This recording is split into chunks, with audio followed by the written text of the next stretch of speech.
The average man now has access to almost an unlimited amount of women doing whatever he wants and whenever he wants, all thanks to a combination of high-speed internet, pornography, and your cell phone. At first glance, this might seem like heaven on earth. At least that is how most men thought about porn, especially when they were young.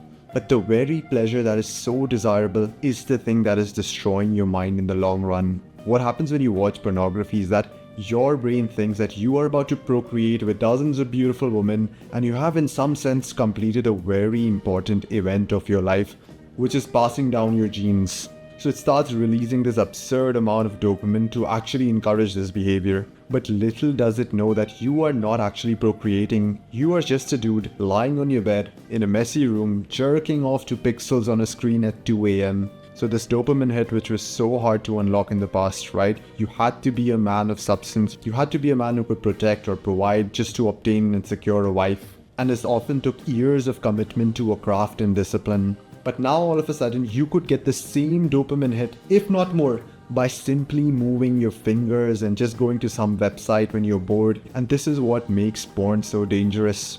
The little to no effort required to attain massive amounts of dopamine. And when you get used to this habit of watching pornography, your entire personality transforms. You now become the kind of person that does not really want to work hard to attain dopamine. You now just prefer ordering fast food rather than going to the gym. You now just prefer binge watching shows on Netflix rather than reading a book. You now prefer looking at pixels on a screen rather than harnessing your full potential and becoming a man of substance and attracting a wife.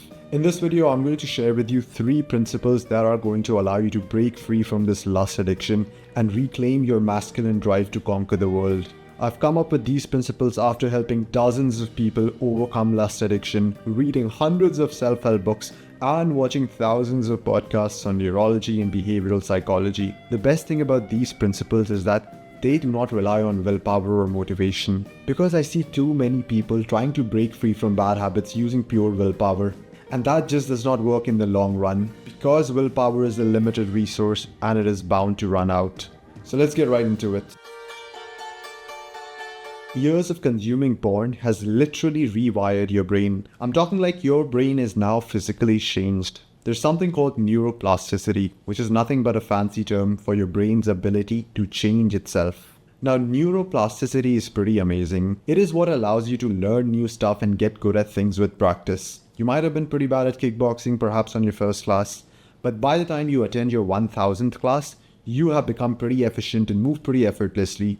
This is thanks to neuroplasticity. But just how you can rewire your brain for something good, you can just as quickly rewire your brain and become addicted to high dopamine behaviors like porn, weed, alcohol, fast food. Each time you get a dopamine hit from these sources, you actually strengthen that rewiring. So now each time a person whose brain has been addicted to these things tries to quit them, he starts experiencing massive cravings because that person's brain remembers all that dopamine he previously consumed, and it demands that you give that dopamine right away. It is now wired to seek this dopamine hit.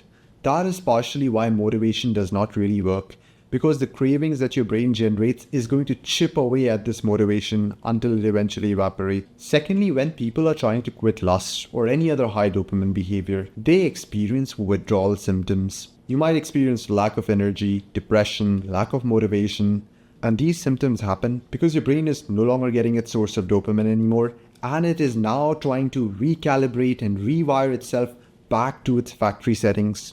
And this withdrawal period can be pretty long lasting, and you might find yourself wanting to go back to your old habits during this phase. The good news is that you can significantly lower your cravings for lust, significantly lower the withdrawal symptoms, and significantly accelerate the process of rewiring your brain using fasting. Fasting is when you do not consume food for a given duration of time. The reason why fasting is so effective in beating lust addiction is because when your body feels like it is being deprived of food, then it goes into this detox mode and starts acting very differently. Firstly, researchers found that fasting helps increase neuroplasticity, which is your brain's ability to rewire itself. I have observed that when you fast, your brain resets quicker and returns back to its factory settings a lot sooner. For those of you who are familiar with the NoFap community, there is a huge emphasis on going without porn for 90 days to reset your brain. In my opinion, adding intermittent fasting can make that journey significantly shorter. Secondly, I and a lot of the clients that I've worked with have observed that fasting lowers your cravings for lust significantly, and it builds up a lot more of your self-control. So let's say when you're fully fed, then you have a lot of urges and cravings, and these could be cravings for porn, weed, or even things like cocaine. Whatever is your choice of poison, your cravings are then uncontrollable. They are at about 100%, so you just give in to them. But when you start introducing fasting to your lifestyle, you are going to realize that these cravings drop significantly. Depending upon the duration of the fast, these cravings could drop as low as 30 to even 10%. This makes it significantly easier to say no to these things. You are no longer going to feel like you're engaged in this mental tug of war. The side of self-control is going to always be the clear winner. Here's a bit of a pro tip. When you fast, you have a fasting period during which you do not consume any food. And then you have a refeeding period during which you put the nutrients back into your system, you eat and you recover. What I have realized is that when I consume too many carbs or sugars in the refeeding period, this can make you crave high dopamine things the next day. So what I would recommend is that you do not go overboard with carbs, at least initially while your brain is rewiring itself. And then a couple of weeks later, you can start increasing carbs and going back to your usual levels. Another super cool benefit of fasting is that it will eliminate a lot of these withdrawal symptoms that happen after you quit porn, weed, or caffeine. It does so by having a positive impact on your dopamine system. Look, you bombarded your brain with pleasure from these highly stimulating habits. Your pleasure receptors are now quite desensitized.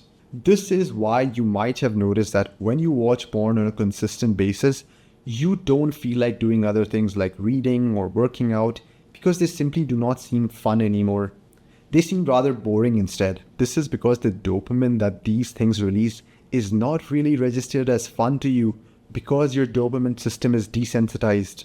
Fasting helps you quickly recalibrate this dopamine system of yours, and that allows you to get over the withdrawal symptoms very quickly.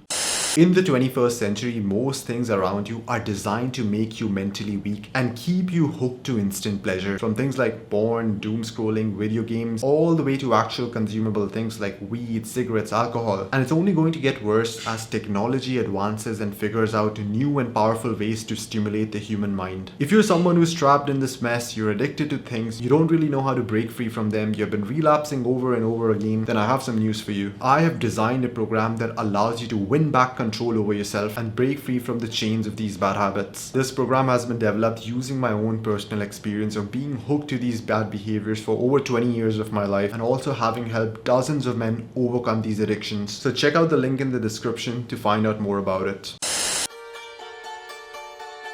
So far, the source of dopamine that you have probably had as a young man is instant pleasures like porn, weed, casual sex, or alcohol. And these things give you a quick burst of pleasure and you feel extremely good for the short duration. But eventually, once this dopamine gets out of your system, you don't just fall back to your baseline normal level of happiness. You actually feel worse than you felt before you use these instant sources of pleasure. It's almost like each time you indulge in a bad habit, you take a happiness loan. And the future you will have to pay back this loan with great interest. The good news is that there exists another source of pleasure. This is the kind of fuel source that does not cause a crash later on. You instead begin to feel better and better as time goes by.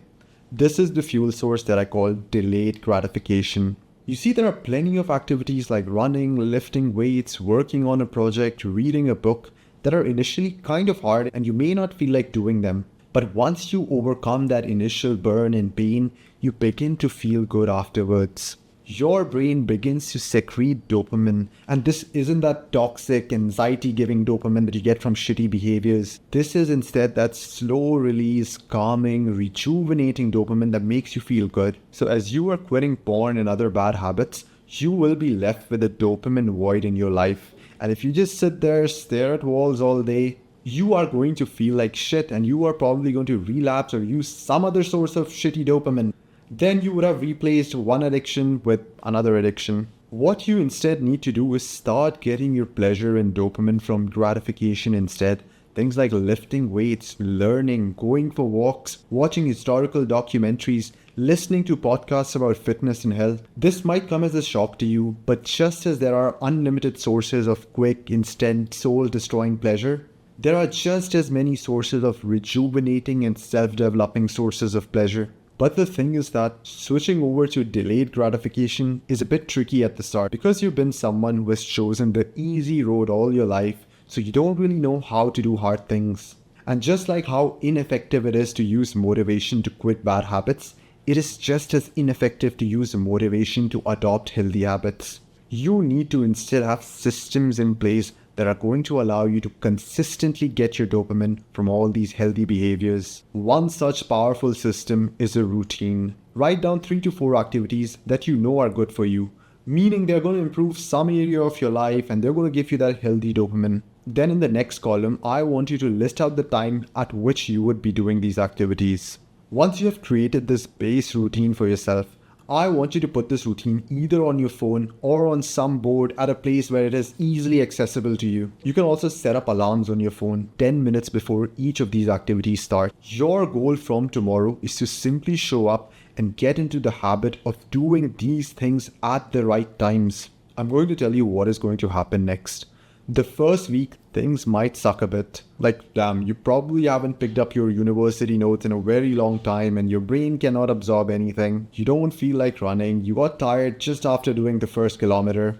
The first week is meant to suck. Your body is not used to these behaviors and therefore it resists starting them. During this week, keep the intensity of these activities a bit low. Maybe just study for 30 minutes, read 2 pages and run 500 meters. This is nothing world record breaking. This is just the amount of intensity that you're comfortable starting with. You're going to realize that each subsequent day, these activities are going to get easier and easier to the point that maybe after a month, they are going to become your second nature. You are now actually going to look forward to doing them and you wouldn't have to push yourself to do them anymore. Your routine will no longer be your prison sentence, it will be your identity instead. And this is exactly the strategy I used to launch this YouTube channel. I have been consistently uploading 2 to 3 videos a week for the last 2 years. Despite not getting many views or subscribers, I was able to be this consistent because I was no longer fueled by short-term dopamine spikes of views. Creating YouTube videos and working on my business has now been something that has been integrated into my identity. And once something gets integrated with your identity, you no longer look for short-term metrics to continue doing it. You may be motivated to turn your life around after watching this video, but the thing is, this motivation might just fade a couple of hours from now and procrastination is going to set in. So make sure that you watch this video to learn how to permanently overcome procrastination.